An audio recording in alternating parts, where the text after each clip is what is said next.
मिल्कीपुर का घमासान समाजवादी पार्टी और बीजेपी का आखिरी इम्तिहान। नमस्कार, आप देख रहे हैं इंडिया वॉइस और मैं हूं आपके साथ श्रुति अंगद। मिल्कीपुर सीट अयोध्या जिले की विधानसभा सीट है, जिसे अब लगातार इस पूरे घटनाक्रम में इस पर सियासत भी हो रही है और सियासी गलियारे में ये सीट हॉट सीट के तौर पर देखी जा रही है। योगी और अखिलेश की प्रतिष्ठा भी इसी सीट से अब तय होगी, क्योंकि समाजवादी पार्टी की जो साइकिल की रफ्तार है लोकसभा चुनाव में फैजाबाद सीट में काफी अच्छी देखने को मिली थी। वहीं राम मंदिर बन जाने के बाद भी समाजवादी पार्टी ने बीजेपी को हार का स्वाद चखा दिया था। लोकसभा चुनाव 2024 में मिल्कीपुर से विधायक अवधेश प्रसाद को अखिलेश यादव ने फैजाबाद सीट से उम्मीदवार बनाया था। अवधेश ने इस चुनाव में बीजेपी उम्मीदवार लल्लू सिंह को धूल भी चटा दी थी। फैजाबाद की जीत से अवधेश सपा के पोस्टर बॉय बन गए। लोकसभा में अखिलेश ने उन्हें अपने बगल की सीट भी दे दी। वहीं दूसरी तरफ जब उपचुनाव हुआ, जिसे सेमीफाइनल के तौर पर देखा जा रहा था, उसमें बीजेपी की फिल्म हिट नजर आई। ऐसे में योगी और अखिलेश के बीच 27 चुनाव से पहले मिल्कीपुर उपचुनाव आखिरी इम्तिहान होगा। इसमें कौन पास होगा, कौन फेल होगा, देखना बेहद अहम होगा। इस सीट पर जीत दर्ज करने के लिए पार्टियां चुनावी मैदान में खाद पानी भी डाल रही है। भारतीय जनता पार्टी भाजपा ने उत्तर प्रदेश के मिल्कीपुर में होने वाले उपचुनाव के लिए अपनी तैयारियां तेज कर दी है। मुख्यमंत्री योगी आदित्यनाथ ने खुद इस सीट की कमान संभाली है। योगी सरकार ने अपने 6 मंत्रियों को यहां पर उतारा है और ये विकास परियोजनाओं और समस्याओं के समाधान पर ध्यान देंगे। मतदाताओं के बीच पार्टी के लिए समर्थन जुटाने का काम करेंगे। सीएम योगी शनिवार को अयोध्या में कार्यकर्ताओं के साथ बैठक भी करेंगे और ऐसे में इस बैठक के कई मायने हैं और ये आखिरी इम्तिहान होगी समाजवादी पार्टी और बीजेपी के बीच। आज इसी पर चर्चा की जाएगी, लेकिन उससे पहले आप ये रिपोर्ट देखिए। मिल्कीपुर का मैदान, पार्टियों का 27 वाला प्लान। सपा की तैयारी तेज, जीतना है अभी शेष। मिल्कीपुर पर घमासान, सपा बीजेपी का आखिरी इम्तिहान।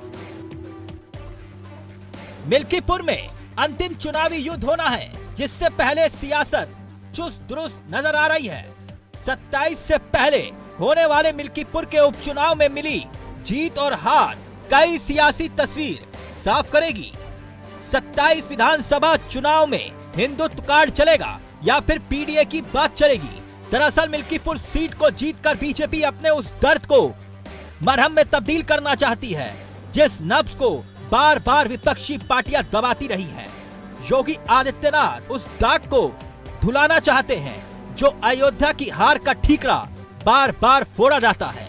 लोकसभा चुनाव में अयोध्या की हार को अभी तक बीजेपी भूली नहीं है, या फिर यूं कहें कि समूचा विपक्ष बार बार याद दिलाता है। सीएम योगी आदित्यनाथ के लिए भी ये एक बहुत बड़ा झटका था।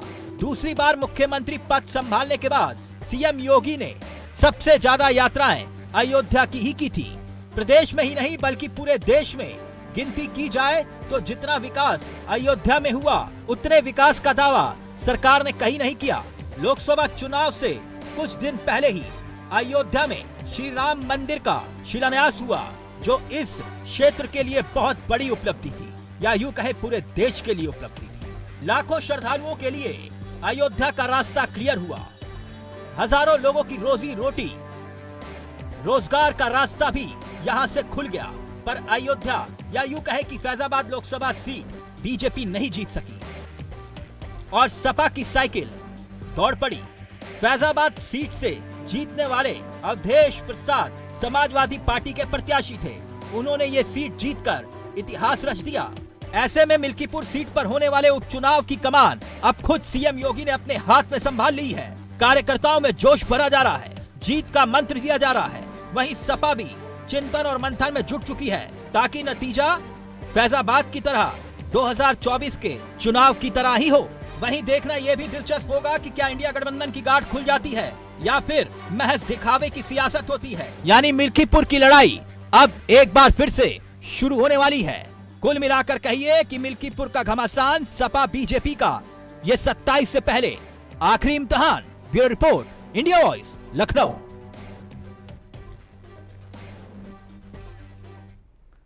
तो 27 से पहले आखिरी इम्तिहान को लेकर चुनावी मैदान में दोनों ही पार्टियां ताल ठोक रही है। हमारे साथ हमारे खास मेहमान जुड़ चुके हैं, परिचय करवा देती हूँ। समर सिंह है, प्रवक्ता है कांग्रेस के, श्याम सलोने हैं, नेता है बीजेपी के, लोटन राम निषाद है, नेता है समाजवादी पार्टी के। बहुत स्वागत है आप सभी का। सबसे पहले मैं श्याम सलोनी जी आपके पास ही आना चाहूंगी। श्याम जी, क्योंकि ये बेहद आखिरी इम्तिहान होगा 27 के चुनाव से पहले, क्या कुछ तैयारी है भाजपा की? क्योंकि आत्मविश्वास तो हाई होगा उपचुनाव में जिस तरीके के नतीजे आए। राधे राधे श्रुति जी और मेरे सभी मित्रों को जय श्री राम। देखिए श्रुति जी, 2027 का ये कोई मायना नहीं है कि हम जीतते हैं कि हारते हैं, तो 2027 इसका कोई लेना देना नहीं। क्योंकि प्रदेश की जनता भारतीय जनता पार्टी की नीतियों से प्रसन्न है और अयोध्या फैजाबाद की लोकसभा जिस तरह से हम हार गए थे, जनता ने जो भी रीजन रहा, हमने उस पर चिंतन किया, उस पर बड़ी गंभीरता के साथ चिंतन मनन पार्टी का हुआ और वहां की जनता को भी ये एहसास हो गया कि लोकसभा जीतने के बाद जिस तरह वहां के महानगर के एक अध्यक्ष ने एक हमारी बिटिया के साथ जिस तरह से वहां पर रेप कांड किया गया और समाजवादी पार्टी के मुखिया अखिलेश यादव जी कहते हैं कि नहीं इसका डीएनए कराइए, तो वो पिछले वर्ग की बिटिया, वो दलित की बिटिया, अब उसका कोई मायना नहीं रहा क्योंकि ये केवल मुसलमानों को आयोजित करने वाले लोग इनको वोट दे करके आज मिल्कीपुर की विधानसभा के लोग भी पछता रहे हैं और ये अफसोस जाहिर कर रहे हैं। योगी जी की नीतियों पर उनको विश्वास है। अभी 2 दिन पहले देखिए शिवपाल यादव जी का कितना एक घिनौना बयान आया है लोगों के लिए, हमारे संत गुरुजनों के लिए बोल रहे हैं कि वो महाकुंभ में मौज मस्ती के लिए जा रहे हैं। शिवपाल यादव जी वैसे भ्रष्ट नेता, अगर वो इस बात को कहते हैं, अब इनसे पूछा जाए कि आपने सनातन धर्म के हमारे साधु संतों को तो कह दिया मौज मस्ती के लिए जाते हैं, क्या आप कभी कह सकते हो कि जो हज करने जाते हैं वो वहां क्या करने जाते हैं? उन पर इनके आभार नहीं निकलेगी।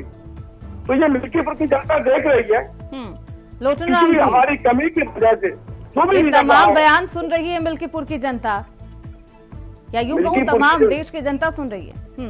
पूरी देश की जनता सुन रही है।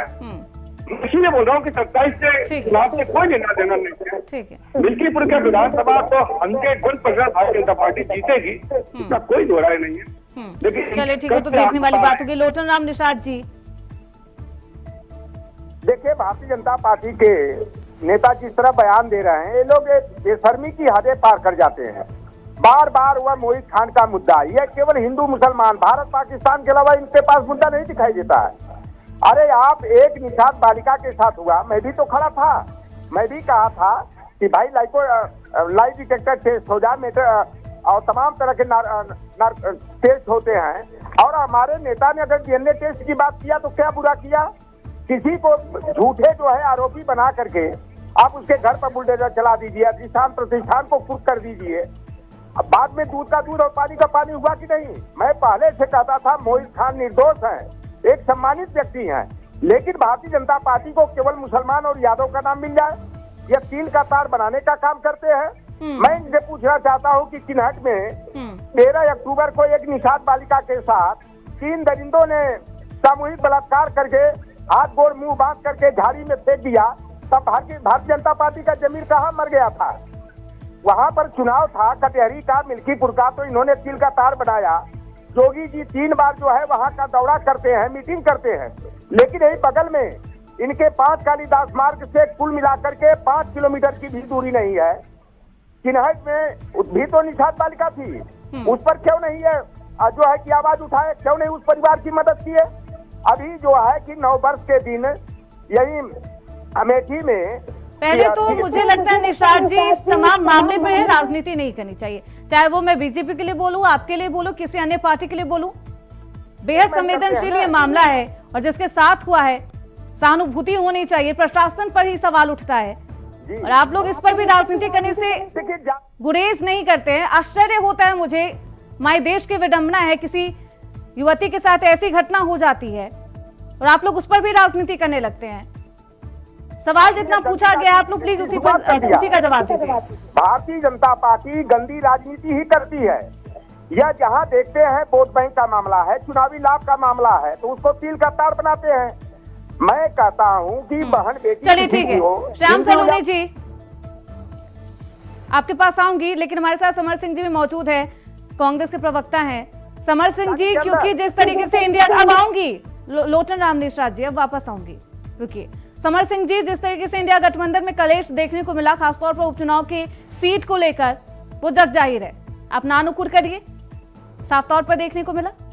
अब मिल्कीपुर चुनाव को लेकर कांग्रेस का क्या कुछ स्टैंड होने वाला है, या इस बार भी सिर्फ समर्थन करेंगे? जी, मैं पहले ही बोल दूं कि कलेश कौन देख पा रहा है, किनकी आंखों में कलेश दिखता है, वो बात अलग है। पहले भी मध्य प्रदेश के अंदर भी उपचुनाव भी हुए थे, तो उसके अंदर जो है हमने समाजवादी पार्टी को कॉन्टेस्ट किया है, लेकिन वो फ्रेंडली कॉन्टेस्ट था, फ्रेंडली इलेक्शन था, है ना। जिस प्रकार से बीजेपी नीचे गिरकर लोगों से चुनाव लड़ती है, साम दाम, हमने बोला कि आपका भी संवैधानिक का अधिकार है, आप भी लड़िए, हम भी लड़ रहे हैं। तो हमने यहाँ पर सीहोर की सीट पर हमने उपचुनाव जो था, जो कि पूर्व मुख्यमंत्री शिवराज सिंह जी चौहान का था, वहां पर लड़ा गया, कोई दिक्कत नहीं। अगर वहां पर पार्टी लड़ रही है और इंडिया गठबंधन के द्वारा वहां पर सीटों की अभी कोई मांग भी नहीं की गई, तो अगर वो लड़ रहे हैं तो इंडिया गठबंधन के साथी होने के साथ साथ एक ऐसी फांसीवादी पार्टी को रोकने का प्रयास वो लोग कर रहे हैं, उसके लिए हम लोग उनको अग्रिम बधाई देते हैं। जहां तक की बात है अयोध्या की जो सीट थी, शायद इसी क्षेत्र से आता है वो भी, जो अपनी उपचुनाव फैजाबाद सीट, तो वहां पर तो हमने इनको चने चबवाई दी ना। जिस राम का नाम लेके इनमें खून बहाया, हमने उस राम का नाम लेके वहां पर मोहब्बत की दुकान खोली, वहां पर हमने जो है फैजाबाद अयोध्या सीट जीती है। अब देखिए उसका कितनी बड़ी विडंबना है कि भारतीय जनता पार्टी कैसा बच्चा निकली जो 30 साल से एक ही सब्जेक्ट की पढ़ाई कर रही थी और उसी सब्जेक्ट के फाइनल एग्जाम में फेल हो जाती है। एक ऐसे सब्जेक्ट की पढ़ाई की श्याम सलोनी जी जिसमें फेल हो गए, राम मंदिर की बात की, और जहां तक कि श्याम जी ने भी कहा कि 2027 का इससे कोई लेना देना नहीं है, तो ये लूज कॉन्फिडेंस की बात है। इनका कॉन्फिडेंस पहले से ही लूज है वहां पर। और आज ही मैं पढ़ रहा था अखबार के अंदर कि सीएम जो है योगी शनिवार को पहुंचे अयोध्या, और वह पांचवी बार वहां पर पहुंचे हैं प्रचार करने को। कितना फायर ब्रांड नेता और सीएम एक सूबे का, भारत के सबसे बड़े जो राज्य का सीएम है, अगर वहां पर जाते हैं और वहां पर जाकर 5 बार उनको अगर नाक रगड़नी पड़ रही है तो बहुत बड़ी बात है। उनको भी लगता नहीं है कि ये जो सीट है ये जीत पाएंगे, तो इसलिए पूरा मशक्कत। ठीक है श्याम जी। देखिए श्रुति, हमारे मित्र बहुत बड़ी बड़ी बातें कांग्रेस के कर रहे हैं।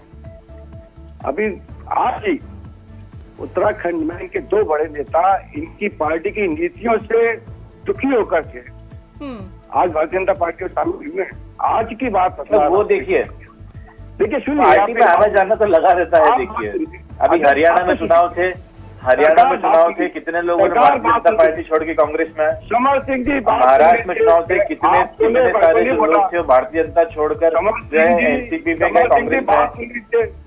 मैं आप ही के सवालों का जवाब देने आया हूँ। कोई नेता नहीं, समर सिंह जी आपके सवालों का जवाब देने आया हूँ, सुन लीजिए। नहीं तो इससे क्या मतलब है कि कोई किस पार्टी में चले गया? आप तो मुद्दे पर रहिए ना। आपने कहा इंडिया गठबंधन मजबूती से चुनाव लड़ रहा है और लड़ेगा। दिल्ली में कौन सा गठबंधन है आपका? हरियाणा में चुनाव हुआ, कौन सा गठबंधन था आपका?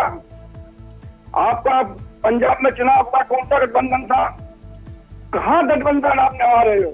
अभी दिल्ली में हो रहा है, समाजवादी पार्टी और आप पार्टी मिलकर के आपको हरा रही है।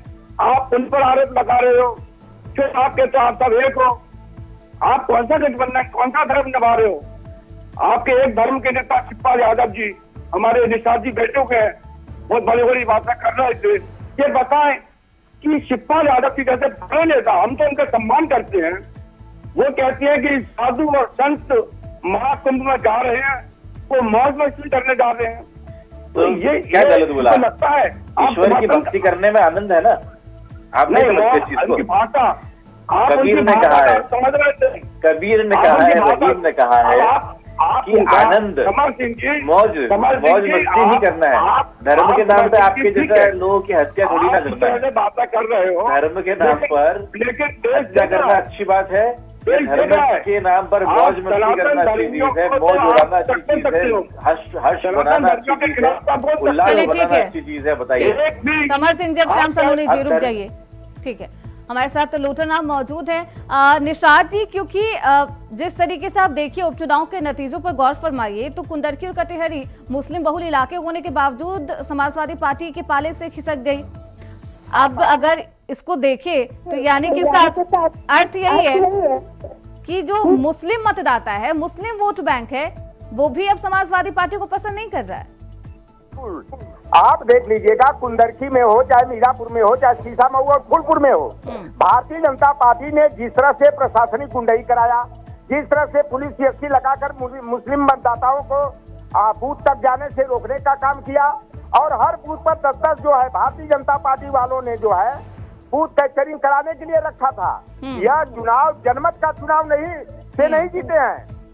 समाजवादी पार्टी को 7 सीट जीतना था, लेकिन इन्होंने प्रशासनिक गड़बड़ी करके, चाहे हेरा फेरी करके, और कुल मिलाकर के बूथों पर प्रशासनिक सहयोग से जो है ये कब्जा करा करके, मैं भी मानता हूँ कुंदरकी की सीट जहाँ 67% मुसलमान है, भारतीय जनता पार्टी का प्रत्याशी अप्रत्याशित तरीके से 1,44,000 से जीत जाता है।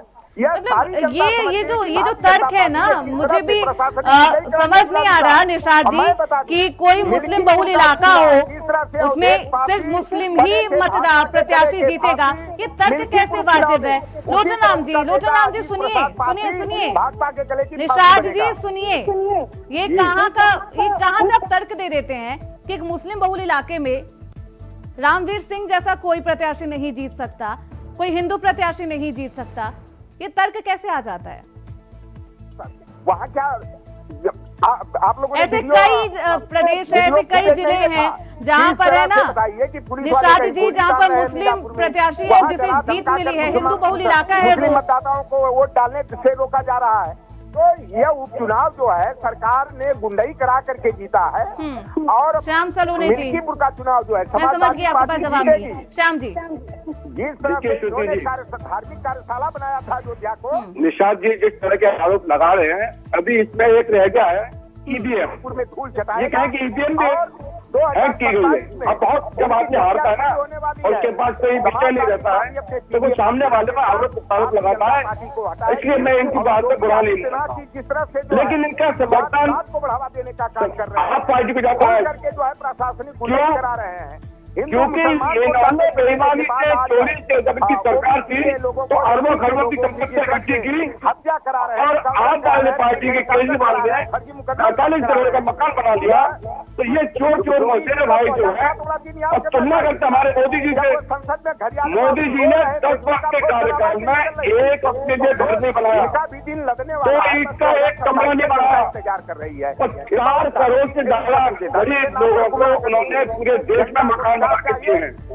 इसलिए हम उनकी प्रदर्शन जीतेंगे, क्योंकि भारतीय जनता पार्टी गरीबों के लिए उत्तरदायित्व है। हम अगर एक चुनाव हार गए तो इनको इतना घमंड हो गया कि वहाँ की जनता को ये बुरा कहने लगे, और वो जनता हम समझ गए कि आपने सुना नहीं, ये बोल रहे हैं कि आपने प्रशासन की सहायता से वो सीटें जीती हैं, इस पर जवाब दीजिए। ठीक है, देखिए श्रुति जी, मैंने अभी कहा था कि इनके पास कोई बात है ही नहीं, कोई विषय नहीं है कि बोल सके, कोई इनका सब्जेक्ट नहीं है, तो ये केवल आरोप लगाएंगे, क्योंकि जनता इनको नकार चुकी है। मुसलमानों के वो गरीब लोग जिनको इन्होंने चूस लिया, कहीं का नहीं छोड़ा, उन गरीब माँ बहनों को मोदी जी की योजना से आज भरपेट भोजन मिल रहा है, और जब उनको भोजन मिल रहा है तो उससे प्रभावित होकर के उन गरीब महिलाओं ने, माँ बहनों ने, मुसलमानों ने भारतीय जनता पार्टी को वोट किया।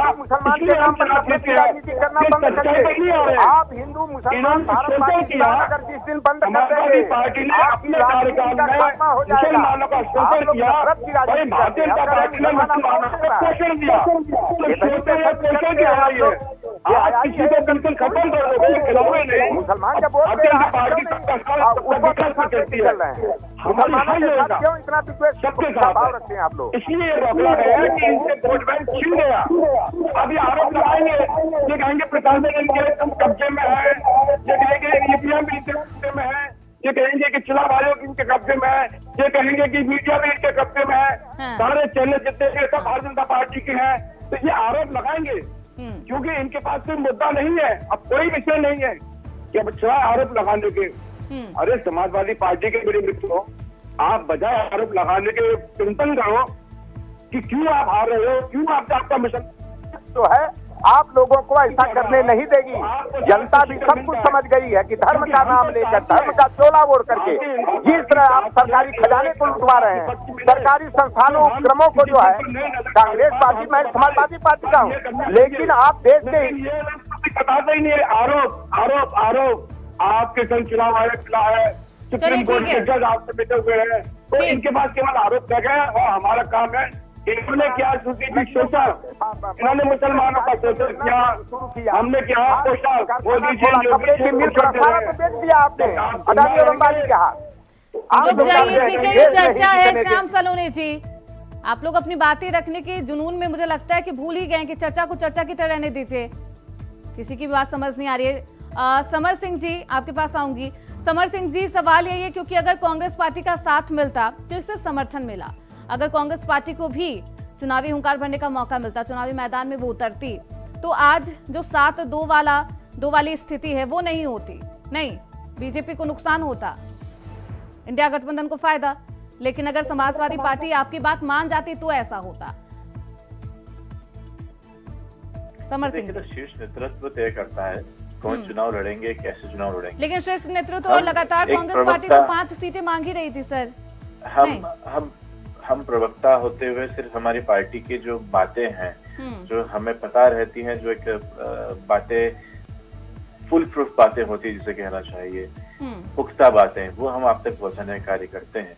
बाकी शीर्ष नेतृत्व तय करता है कि कैसे चुनाव लड़ेंगे, कौन चुनाव लड़ेगा।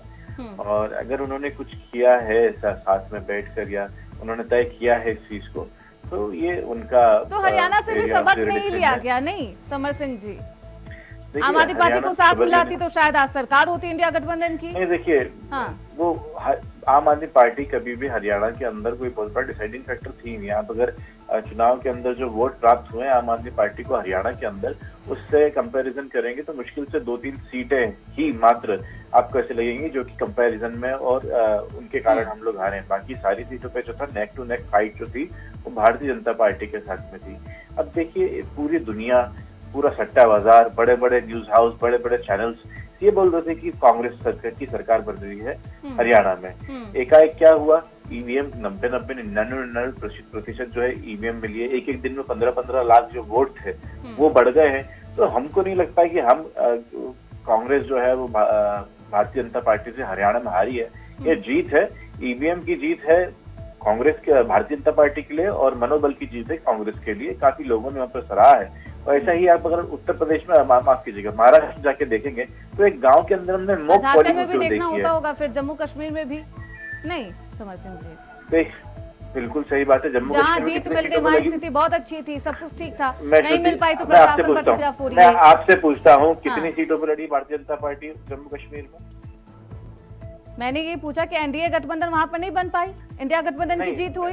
अगर झारखंड की बात करें तो भी वहाँ पर जब इंडिया गठबंधन की जीत हुई, जेएमएम की सरकार बनी। तो जहाँ पर आपको जीत मिली वहाँ पर ईवीएम ठीक है, वहाँ प्रशासनिक व्यवस्था सब कुछ अच्छा था। भारतीय जनता पार्टी, आपकी नॉलेज के लिए बता दो, भारतीय जनता पार्टी वहाँ पर 40-50% सीट पे लड़ी ही नहीं है, तो कैसे जीतेगी वहाँ पर, बताइए। मैंने क्या कहा समर सिंह जी, चाहे वो झारखंड हो, महाराष्ट्र हो, मैं सबकी बात कर रही हूँ। जहां जीत नहीं मिल पाती है इंडिया गठबंधन की पार्टी को, इंडिया गठबंधन को, वहां पर ईवीएम गलत होता है, ईवीएम खराब होता है। ईवीएम की वजह से आप हार गए, जनता ने आपको चुना था, आप ऐसा कहने लगते हैं। इसी पर बोला मैं जवाब दे रहा हूँ आपको। मैं जवाब दे रहा हूँ आपको। उत्तर प्रदेश के हमने अंदर जो हमने अभी लोकसभा चुनाव हुए थे, हमने देखा वहां पर कि किस प्रकार से एक व्यक्ति, एक पुलिस वाला जो है वो बंदूक ताने खड़ा है एक मुस्लिम महिलाओं के सामने। आपने देखी वो तस्वीरें? तो एक तस्वीरें नहीं देखी हमने, हम सिर्फ एक आंख से तो नहीं देख रहे होंगे समर सिंह जी। हमने वो तमाम तस्वीरें देखी, हमने दिखाई भी है वो तमाम तस्वीरें। पहले का दृश्य कैसा था, किस तरीके से पत्थर फेंके गए, और जब पत्थर फेंके जाएंगे, जब कुछ अप्रिय घटना हो जाए तभी पुलिस प्रशासन सामने आकर बोलेगा नहीं नहीं ऐसे नहीं करिए, या उससे पहले स्थिति को लॉ एंड ऑर्डर को मेंटेन किया जाएगा। आप ऐसा मानती हैं कि अगर कहीं पर पत्थरबाजी या अप्रिय घटना होती है तो वहाँ पर वोट नहीं देना चाहिए? नहीं, मैं ऐसा मानती हूँ कि पत्थरबाजी होना ही नहीं चाहिए, ऐसे संवेदनशील इलाके होने ही नहीं चाहिए। कौन बना रहा है इन इलाकों को संवेदनशील? मेरा तो प्रश्न ये है, उन पर कार्रवाई होनी चाहिए। हम क्यों कहते हैं कि संवेदनशील इलाका है, यहाँ पर प्रशासन की तैनाती की जानी चाहिए। भारत जैसे जगह में वहाँ पे संवेदनशील इलाका बना दिया जाता है, उन पर कार्रवाई होनी चाहिए कि नहीं होनी चाहिए समर सिंह जी? अभी बिल्कुल होनी चाहिए। आपने अभी कहा कि पत्थरबाजी हुई इसलिए अगर पुलिस वहाँ पर बंदूक तान के खड़ी तो सही है क्या? आपका ये वक्तव्य आप मानती है कि आपने ये बोला है? बिल्कुल, मैंने क्या कहा कि पहले पत्थरबाजी हुई, लॉ एंड ऑर्डर को मेंटेन करने की कोशिश की जा रही थी। अगर कोई अप्रिय घटना हो जाती तो उनको तो फिर क्या होता? आप ऐसा बोल रहे हैं, आप ऐसा बोल रहे हैं कि अगर वहाँ पत्थरबाजी हो गई तो उनको वोट नहीं देना जाना चाहिए। नहीं, मैंने ये नहीं बोला, बिल्कुल नहीं समर सिंह जी। देखिए ये सब है ना, ये कहीं और आप करिए, मेरे बातों को तोड़ मरोड़ नहीं करिए। मैंने क्या स्टेटमेंट दिया है वहाँ पर? मैंने कहा कि वोट नहीं होनी चाहिए, मैंने कहा बेहद शांतिपूर्ण तरीके से वोट होने चाहिए, ऐसे इलाकों को संवेदनशील इलाका नहीं घोषित करना चाहिए, और जो संवेदनशील बनाते हैं उन पर सख्त से सख्त कार्रवाई होनी चाहिए समर सिंह जी। मैंने कहा गोली मार देनी चाहिए। श्रुति जी एक सवाल है मेरा, ताने खड़ा व्यक्ति जो वोट नहीं वो कौन बंदूक, आप उसको डिफेंड कौन किसके हाथ में बंदूक था? श्रुति जी एक सवाल है समर सिंह जी, कुछ अप्रिय घटना हो जाती, देखिए हर जगह सियासत करने की जरूरत नहीं है। पत्थरबाजी नहीं, एक अकेली महिला खड़ी, अकेली महिला। जो मैंने क्या कहा, आपने सिर्फ एक तस्वीर देखी है, आपने एक तस्वीर देखी है श्याम सलूनी जी। मुझे पता है समर सिंह जी आपके पास कोई जवाब नहीं है, इसलिए आप इस तरीके के मेरे स्टेटमेंट को तोड़ मरोड़ रहे हैं, लेकिन इससे कुछ होगा नहीं समर सिंह जी। मैं आपको बहुत क्लियरली बता देती हूँ, आप जो कर रहे हैं उससे कुछ होना जाना नहीं है। मैं अपनी स्टेटमेंट नहीं बदल दूंगी आपकी वजह से। नहीं तो वही कह रहा हूँ मैं, समर सिंह जी, वोट नहीं देने समर सिंह जी, यहाँ पर महिला अकेली खड़ी है उस और बंदूक ताने खड़ा। रुक जाइए, सुनिए अब श्याम जी क्या कह रहे हैं, रुकिए अब। समर सिंह जी देखिए, ये लोकतंत्र है। आपकी कांग्रेस पार्टी ने बहुत समय तक, आपके कांग्रेस पार्टी ने बहुत लंबे समय तक शासन किया है, और कांग्रेस के शासन में कई बार ये आदेश हुए निष्पक्ष चुनाव कराने के लिए चुनाव आयोग ने ये आदेश किए कि यदि कहीं पर भी कोई हमला करता है या वोट के साथ छेड़खानी करता है तो गोली मारने के आदेश खुद वर्ती सरकार में हुए हैं, एक लोकतंत्र में होते हैं। लेकिन समर सिंह जी आप एक बात बताइए, आप समर सिंह जी बात बताइए, एक पक्षवाद प्रताप प्रशासन को धमकाना चाहता है, एक तंत्र लोकतंत्र की हत्या करना चाहता है, एक पक्ष ने आपके समाजवादी पार्टी के वोटर ने आप हत्या करना चाहिए लोकतंत्र की। आपने प्रशासन पर पत्थर फेंके और महिला को आगे किया। जब आपने महिला को आगे किया तो सुरक्षा करने के सुना समर सिंह जी, महिलाओं को आगे किया गया, उसके बाद उस तरीके के वीडियोस सोशल मीडिया पर वायरल होते हैं और लोगों को ना भ्रमित किया जाता है। देखिए समर सिंह जी, आप बेहद, मुझे लगता है कि आप जिम्मेदार इंसान है, और भ्रमित करना किसी भी पार्टी के लिए, आप जनता को भ्रमित नहीं करिए। रुक जाइए श्याम जी, रुकिए, सुनिए। एक दूसरी तस्वीर की बात करते हैं, वो बंदूक वाले की बात खत्म कर देते हैं, ठीक है। एक वृद्ध व्यक्ति अपने छोटे से जो पोते के साथ में, मुस्लिम समाज का वृद्ध व्यक्ति छोटे से पोते के साथ में शॉल मतलब वो हाथ में लाठी लेकर धीरे धीरे चल रहा है, और पुलिस वाला उसको डंडा दिखा के बोल रहा है, उसका ईवीएम उसका जो कार्ड रहता है, इपिक कार्ड, वो ले लेता है, बोलता है जाओ तुम्हारा वोट अभी नहीं डलेगा, वो पलट जाता है। ये वीडियो आप चाहे तो मैं आपको अपने फोन से दिखा सकता हूँ अभी। उसमें क्या हिंसा हो रही थी, ये गलत है, क्योंकि वो एक ऐसे वीडियो गलत समाज से आता है, वो मुस्लिम समाज का व्यक्ति था, और उसको आपको लगा कि आपको लगा आपके वो जो है कांग्रेस पार्टी को वोट देगा, कांग्रेस पार्टी और समाजवादी पार्टी के आपस की लड़ाई है, कांग्रेस पार्टी और समाजवादी पार्टी की आपस की लड़ाई है, केवल मुसलमानों को वोट देने के लिए। आप मुसलमानों के प्रति, चलिए मैं एक ही बात कहना चाहूंगी श्याम सलूनी जी और समर सिंह जी, आप लोगों को, कि ये जो संवेदनशील इलाका है जहां पर प्रशासन की तैनाती की जाती है, भारत जैसे लोकतांत्रिक देश में हम रहते हैं, और जहां संवेदनशील इलाका होता है, इसे बनाता कौन है और आखिर ऐसे क्यों है, उस पर सख्त कार्रवाई की जानी चाहिए। चलिए मुद्दे की बात करते हैं। लोटन राम निषाद जी हमारे साथ मौजूद है। लोटन राम निषाद जी, कितना असर होगा? और लगातार तमाम आरोप लगाए जाते हैं जब भी विपक्षी पार्टियां नहीं जीती है, तो जैसा कि अभी समर सिंह जी बोल रहे थे, ईवीएम की खराबी थी, कुछ गलत था ईवीएम में, वरना हम जीत जाते। आप बताइए, हरियाणा और महाराष्ट्र के चुनाव के कई ईवीएम मशीनों को जब मतगणना स्थल पर खोला गया तो 99% केवल बैटरी डिस्चार्ज 1% केवल होती है। ऐसा कैसे संभव है? यह इस तरह से ईवीएम में खेल करते हैं। मैं तो दावे के साथ कहता हूं कि भारतीय जनता पार्टी के लिए EVM machine electronic victory machine है। जब ईवीएम बनाने वाली कंपनी जापान की हो, अगर वह कहती है कि ईवीएम पर मेरा भरोसा नहीं है, एलन मस्क भी कह दिए, इतने बड़े टेक्नोलॉजिस्ट हैं कि ईवीएम में हेर फेर किया जा सकता है, भाई वो भी तो इलेक्ट्रॉनिक मशीन है ना।